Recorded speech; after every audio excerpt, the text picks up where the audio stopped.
Welcome to the STARS program, seniors taking active roles in society. And now, here's your host, ANITA FINLEY. Grease.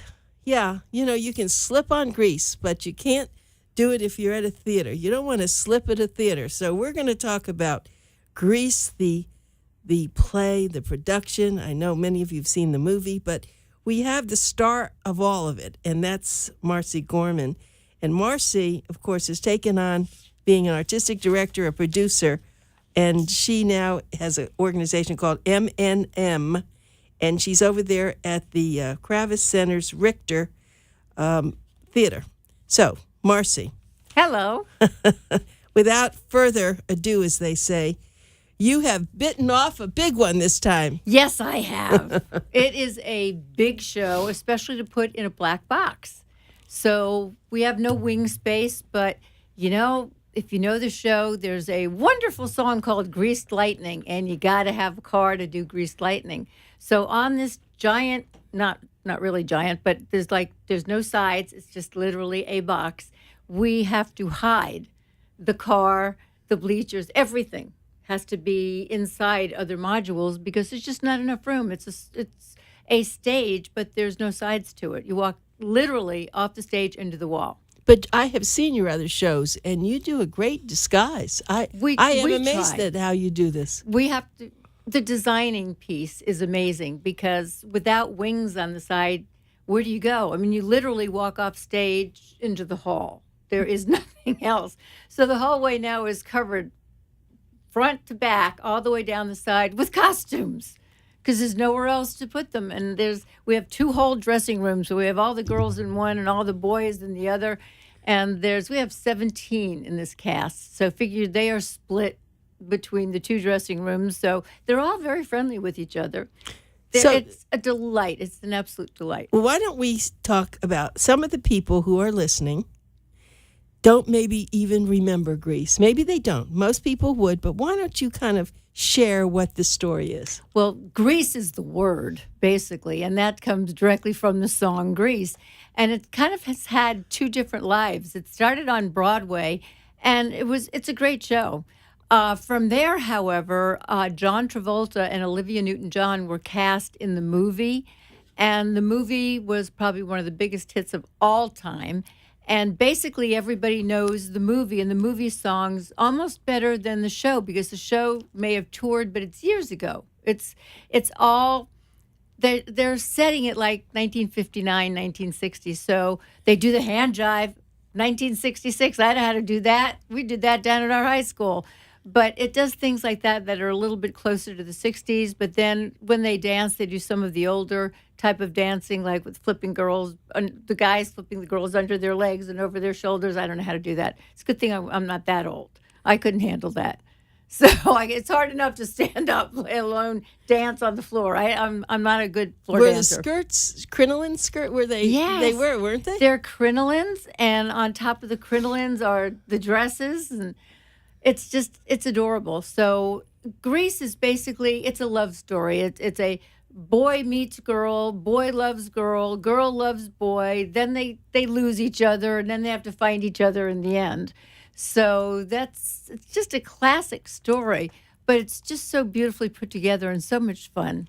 And I'm always so amazed at how you can find the talent that you find because they have to sing, they have to dance, yes. They have to act. Mm-hmm. They are all triple threats. Every one of them is a triple threat. And they just are. And we search for them. We've got, this time we have 17 actors. There are 2, let's say, grown-ups.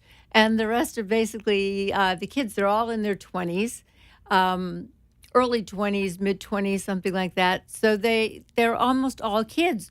Our Danny, who is the male star of the role, we found at University of Miami, and I contracted him literally, or was trying to, during his college graduation.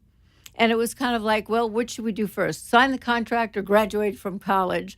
So we had a couple of conversations in the middle there, but he's delightful. And where do your actors perform? Perform. Where do they practice? Where do they We rehearse right here in Boca.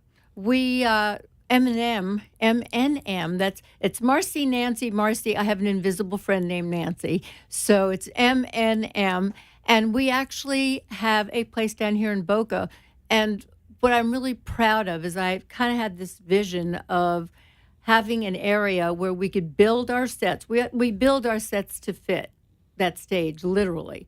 And so what had occurred is that we had an outline of the stage. We had created another stage a couple of years ago because we had a bunch of dancing in one of the shows, and their stage, we couldn't put things like hammer Marley into it or put anything on top of it for the dancers. So we made a duplicate to put on it. I didn't know that at the time. I probably wouldn't have wanted to do that, but we did it. So the good news is when I open the place down here, we literally have that stage. So when you walk in, there's like a little area, then come around the corner in this big space, there's our entire build area with the big saws and everything hanging everywhere and wood everywhere. And then if you go one more step around the next corner, that's the rehearsal hall. And my vision is to have, when the cast walks in, I want them on the set from day one. So they literally walk in and the set is in front of them. And as they're finishing it, they add more to it. But they are working on their set, on what they're going to be on. So it's not when they get to load in like what's normal, is you get to load in and there's the set that you've never seen before and nobody knows where they're coming in or where they're going out. And that there's only a week time, not even from the time we get there to the time we open. It's actually just about a week this time, only because we came in a little early. But during that time, there's all the technical stuff that's got to go on. The lights have to go on. The sound has to go on. The spotlights. With all of these songs and all of this going on, it's a couple of hours. And there's a million cues for when the spotlights have to go on, which kid it's got to go on. How does it follow this one? Does it follow that one? All of that's got to be written down. It's like thousands of little cues and sound cues. If you hear a school bell, it's probably recorded, pre-recorded. So they've got to know when to do it. So that's such a big deal that I really wanted the cast to be familiar with the set prior. That way we can take the appropriate time to get all of everything correct. So the sound is correct. It's at the right levels, and the lights know when they're coming on and off, and the colors in and out. So we've given them extra time. And then the band comes in on top of it. So yeah, the band's probably very important in this show. It's major, right. And we have them hidden underneath, behind actually the big jukebox. There will be a big jukebox there. And I have finally made it. I've got a Pink Lady jacket. I have been a Sandy all of my life. And I guess, like Sandy, I was a Pink Lady wannabe. And we finally decided that I'm getting my Pink Lady jacket. So I've got a Pink Lady jacket. So if anyone's looking for me in the lobby, I'll be the one in the Pink Lady jacket. Well, then so you must have a lot of people that work with you. I mean, you are the artistic director, but right. You have other people that have to work with it, the dancers and the voice coaches. We've got a choreographer this time. That's its own job, and she's got a dance captain underneath her. And, of course, we have a director. And then we've got all the other technical people, the lights, the sound, the carpenters. Stage, someone has to do the stage? Absolutely. We've got people backstage, and we've got monitors all over so that the piano player can see the people that are on stage and see what they're doing and when he's ready to move. We've got a 6-piece orchestra, so our music director is not only watching the person on stage so he can play the correct music at the correct moment, but he also has to be conducting his orchestra at the identical time. So he's a master. His name is Paul Ricci, and I've been using him as much as I can for virtually all of my shows. He's wonderful. And our director this time is Bruce Linzer. And Bruce has also done a whole lot of my shows, which I absolutely love. I enjoy Paul. I enjoy Bruce. We do great work together. We're a great team.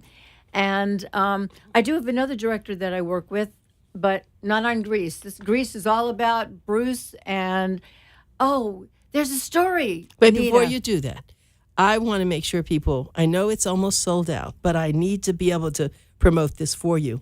So it's called Grease. It starts, opening night is November 16th, and it runs until December 2nd. So if you're sitting here and you're listening, and you're saying, well, maybe I'll go. No. You want to go, you better get your seat. So you have Right. to actually go. Let me give you the phone number that you're going to want to call. You're going to call 561-832-7469 if you want to make a phone call. I'll give you a website, but this is the phone number to call, 561-832-7469. Now, if you want to do this on the web, many people do, it's simple. It's just kravis.org, and you will see a place where it says Greece, and you'll be able to do this. Now, this is something very good for your group. Get a bunch of your friends together, and you'll have so much fun.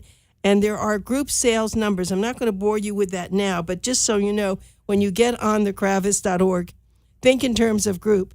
Now, this is something that's very exciting.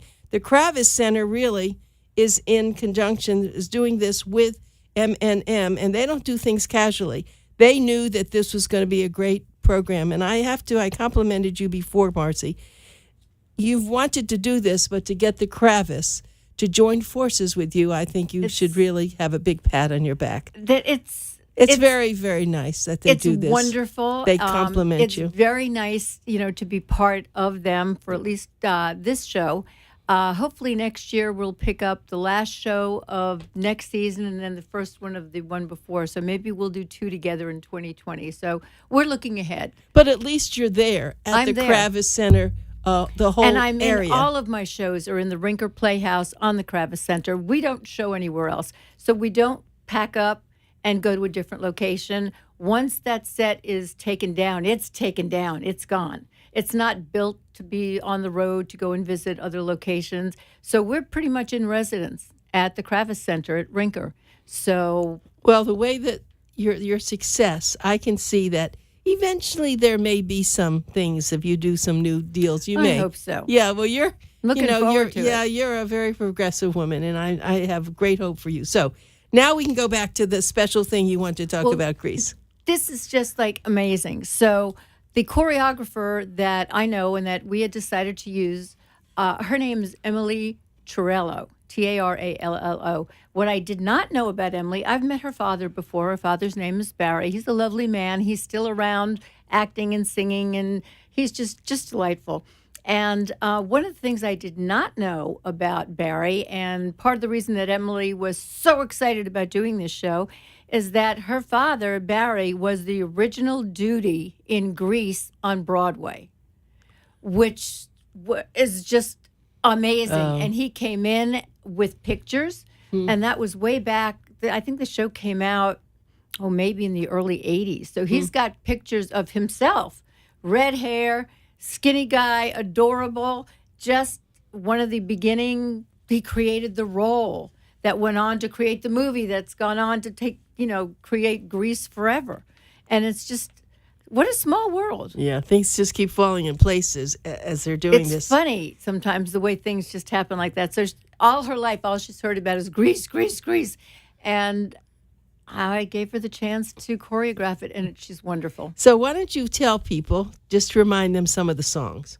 Oh, my gosh. Other than Grease, the movie's got such wonderful songs in it that in addition to the show, I went ahead and I bought, for some royalties you have to buy, some of the songs that were written just for the movie, because the movie had some wonderful additional songs in it.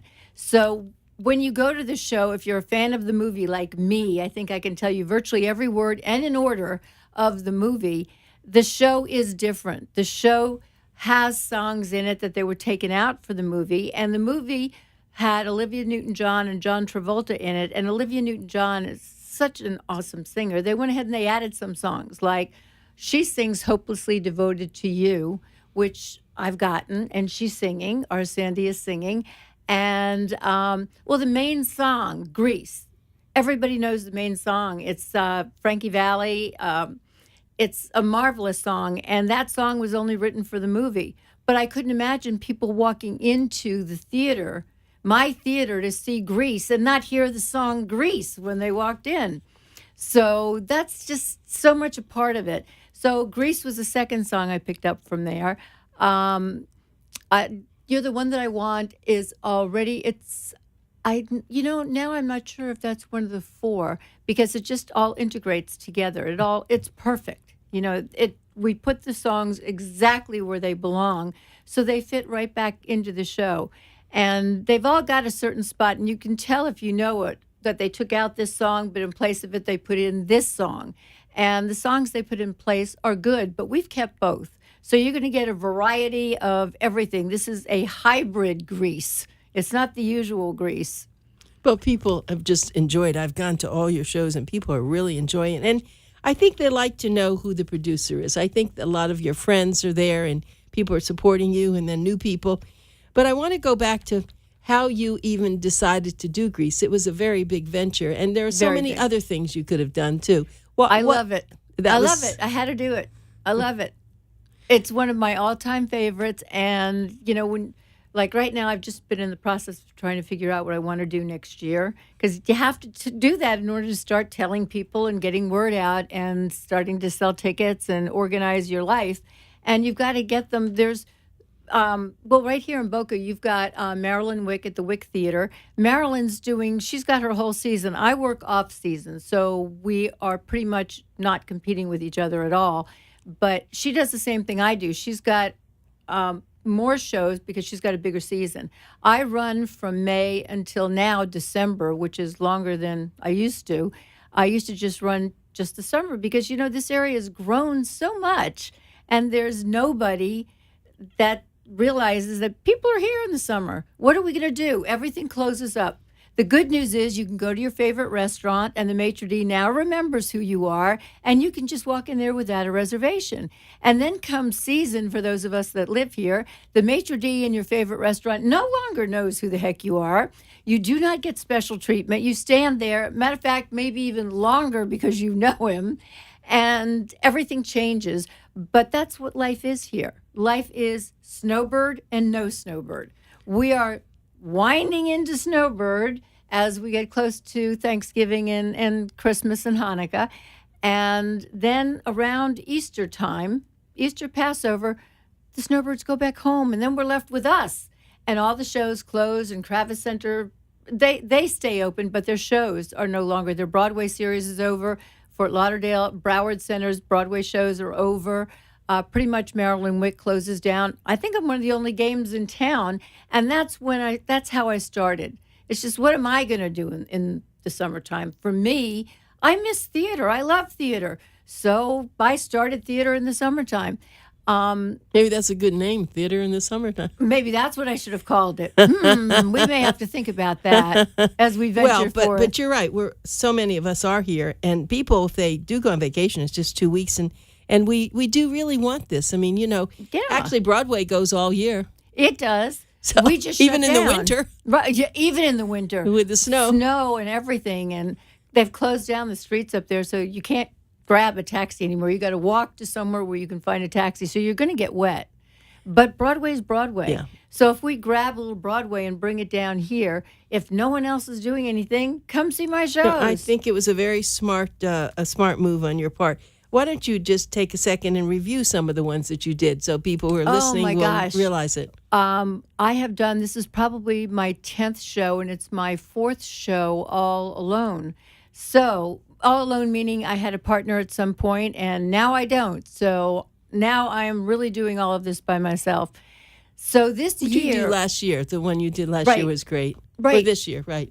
At the beginning of our season, we started with Avenue Q, which was hysterical. A blast. Yeah, it was hysterical. We had a wonderful time with that. You really did. And the characters were so wonderful. We have Avenue Q is actually, for those of you that don't know, it's New York.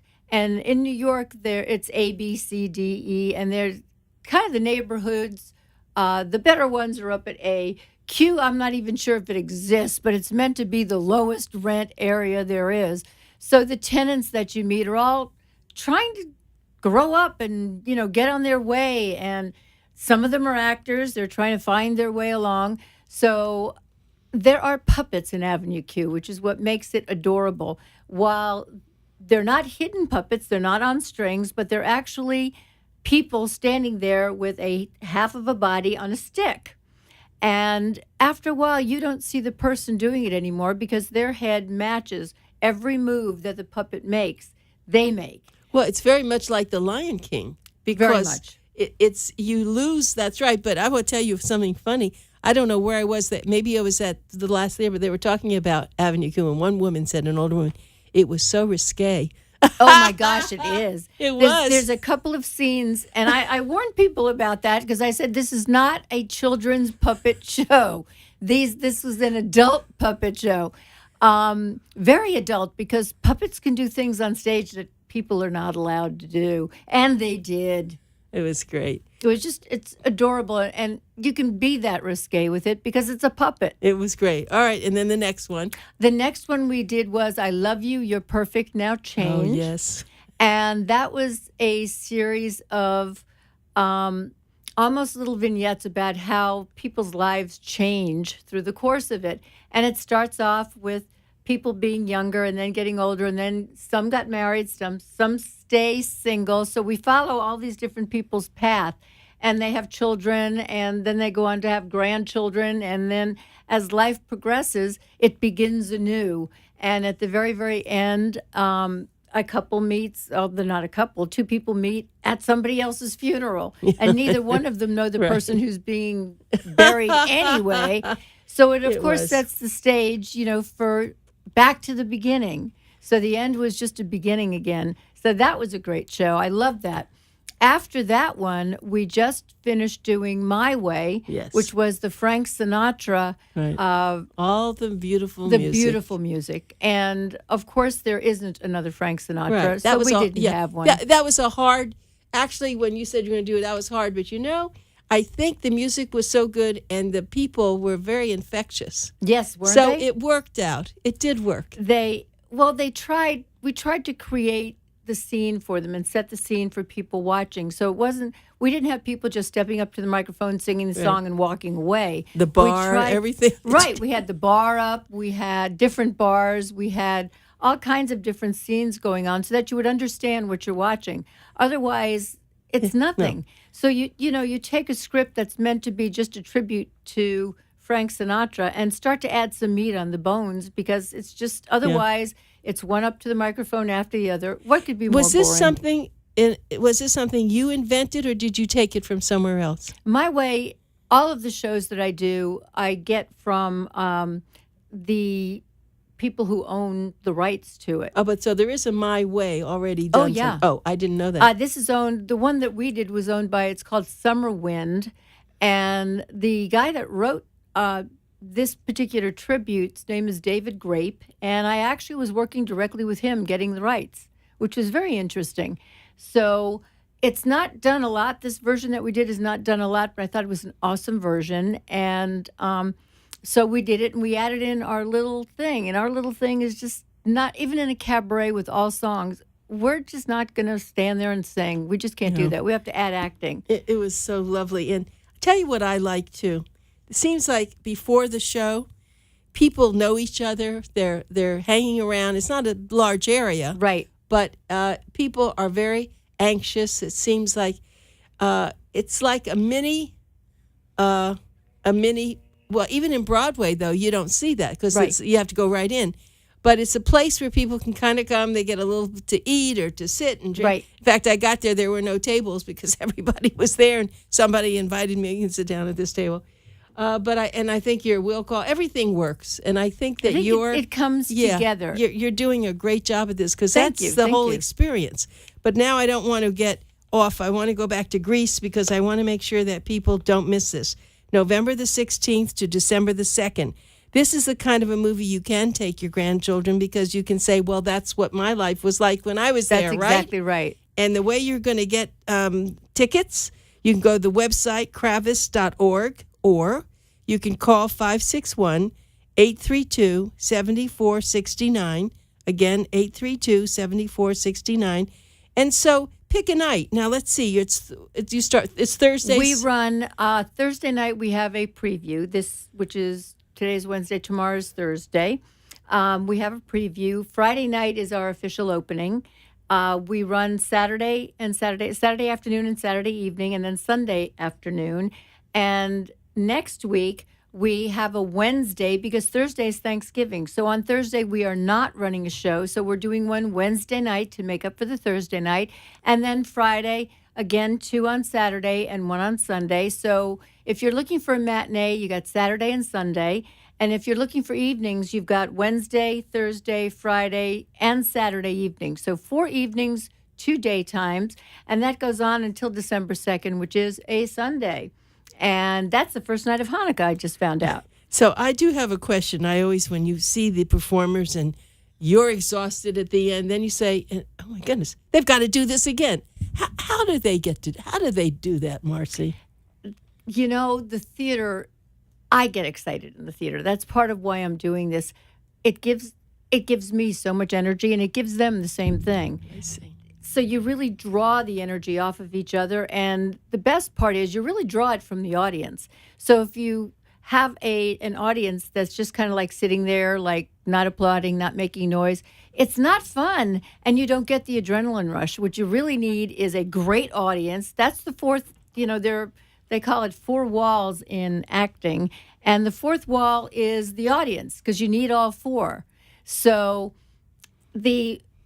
without a wonderful audience, the play just doesn't flow that way. Mm-hmm. So the kids really work off of each other. That's how we all get our high off of that. This is for those of us that don't do drugs. We have to go to a show. It's a wonderful high. It's the same thing. I love it. Right. And the kids are the same way. Right. So the kids, or I always call them kids no matter how old they are, because A, they're probably still younger than me, but B, that wasn't always the case. I don't know how I got older than everybody. My head isn't there You know yet. what? We're going to get you back again because we have to say goodbye to you, but I want to wish you all the very best with this. I'll be seeing it on Saturday night and trying to get my friends to come. Yes. Oh, I wouldn't miss anything you do. Thank you so much, Marcie. Thanks, Anita. Always a pleasure.